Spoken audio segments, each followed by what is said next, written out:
美国川普政府一致下令撤销哈佛大学收外国学生的权利，理由是校方拒载这反美或恐怖分子的学生，制造不安全的校园环境。这国土安全部要求哈佛在72点钟内，要把这外国学生违规资料交出来，才有机会恢复招生的资格。不过哈佛是认为讲，政府安尼先做是违法的，对校园和国家造成严重伤害。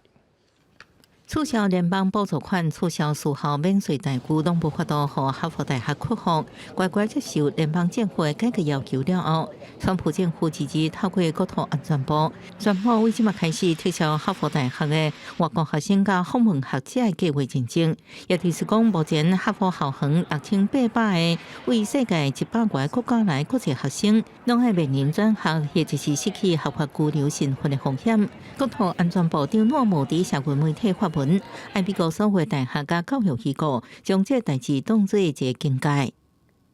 Harvard said that this is unlawful. They said that they're working as quickly as they can to get answers to students about how they can stay on campus, and they said that it's one more example of retaliation from the Trump administration. 诺姆指哈佛放任反美亲恐怖分子学生，制造出不安全的校园环境。佢要求哈佛72点钟内交出外国学生的违纪资料，才有机会摕回这招生资格。The Trump administration wants to remove students who've provided support to designated terrorist organizations like Hamas, and they want to be able to know which students have done that.